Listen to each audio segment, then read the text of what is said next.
Mountain News This Morning.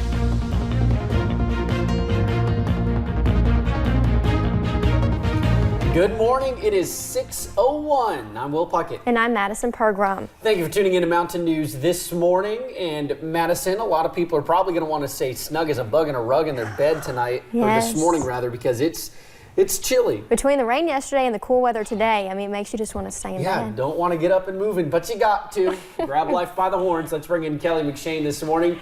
Kelly, what's giving us these cold temps? Well, we did have that cold front yesterday with all of that rainfall, so that moved through. That cold air is ushering in right behind that cold front as our winds are now starting to shift from the north. So that's why we're feeling a little bit cooler this morning, and those clouds have gotten on out of here. So all of that heat that builds up was allowed to escape, leaving us very, very chilly here in the mountains. As far as visibility goes, we are looking pretty clear right outside of the WYMT studios and throughout the entire region. So as far as the morning commute, you don't really have to worry too much about fog, just worry about bundling up, because check out these temperatures. We are in the 30s for the most part. Those valleys, they're going to be into those lower 30s. So you're going to want the warm jacket, and you're going to want either the warm cup of coffee or the warm tea this morning, because it's definitely a chilly start to the day. I'll have details on what to expect this afternoon and heading into the weekend here in just a little bit, guys.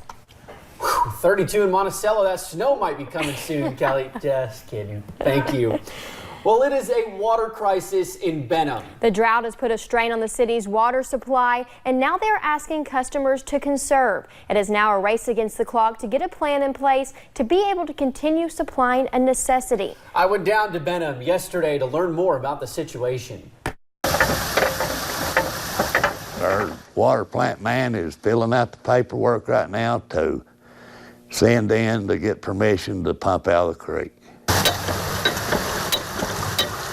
The clock is ticking and the levels dropping on Benham officials to find a fix to critical water woes.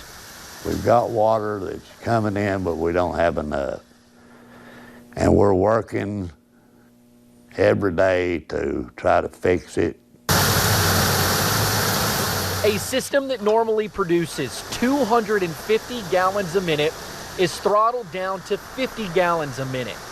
That's been going on for ever since it started drying out. It's probably been 3 weeks or so. Now, the nearly 800 customers, some school children that they serve, are about to see their spigots run dry. And they said we just have to stick with it until it gets real bad, and today it got real bad. The they Mayor Howard White is talking about is the Department of Water, a group they have been on the phone with for weeks. We'll have water.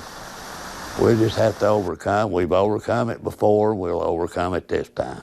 Just asking those who use it to conserve it until the pumps get back to normal.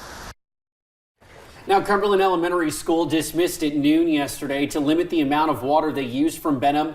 The school is the last customer on the city's line. They say they will be in session today. And during Tuesday's Kentucky debate between Governor Matt Bevin and Attorney General Andy Beshear, they talked about Eastern Kentucky water issues. The two went head-to-head discussing what they would do about the poor water quality in parts of Kentucky, specifically in Martin County. I'm going to do what this governor has not done. I'm going to declare a state of emergency.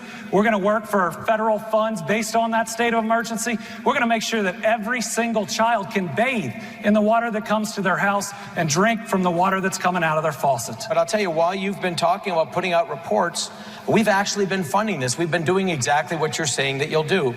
We're working with state dollars, federal dollars. We're putting more money into Martin County in the last 2-3 years than had been put in the previous 20 to 30 years as it relates to this issue. The two also discussed coal mining, specifically the Black Jewel situation.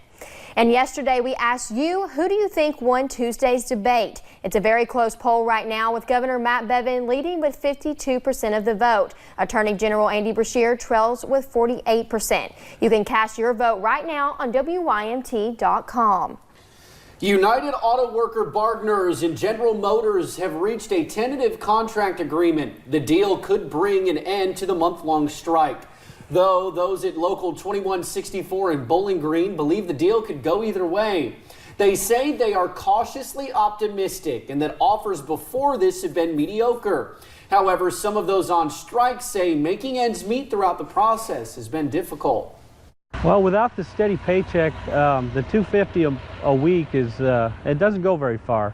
So through a lot of donations and things, people are able to get by.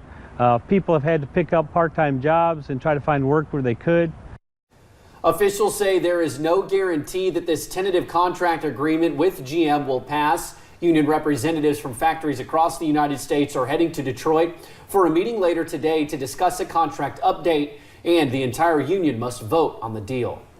And as purple pinwheels are planted in locations across the region, Turning Point Kentucky is remembering women from the Commonwealth who were killed in domestic violence situations. WYMT's Buddy Forbes has more on the project that is encouraging people to speak their names. Triana McDowell, Jaylynn Ragsdale, Megadana Huff. Since last year, at least 26 women from Kentucky This can happen anywhere at any time. are believed to have been killed by their partners in domestic violence situations. Jennifer Silvers, Mandy Lemaine, Debbie Murphy. Now they are being remembered through Turning Point Kentucky's Speak My Name campaign. We as advocates not only serve women and children that are currently residing in shelter, but we always want to remember those that went before them. As lawns across the region plant pinwheels and signage, This pinwheel is just an attention getter.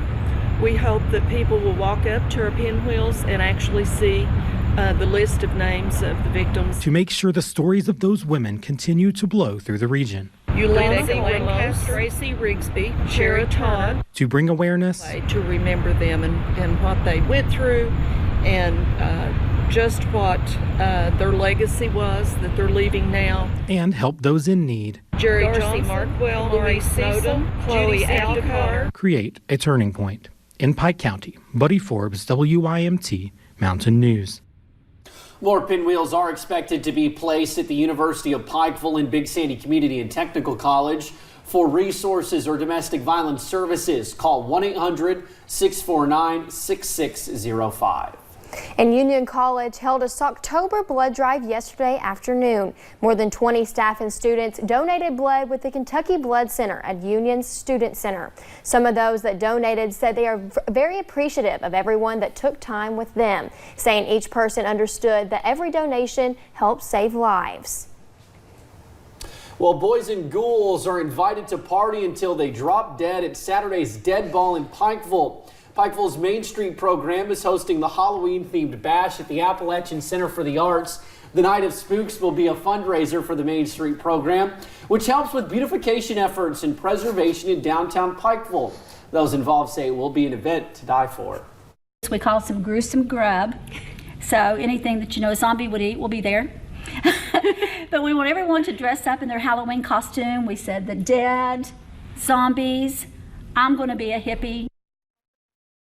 Tickets cost $25 and costumes are required. Attendees must be at least 21 years old. The party starts Saturday at 8 p.m. And Jim Beam, the iconic bourbon brand, is giving people a chance to stay on its distillery grounds for just $23 a night. That's the cost of a bottle of Jim Beam Black Bourbon. These are the photos of the Kentucky property. The company said it wanted to give its customers a chance to live like the 7 generations of master distillers. The 3-bedroom home was built in 1919. It has a fully stocked bar and a backyard with a fire pit. You can request to stay at the house through Airbnb.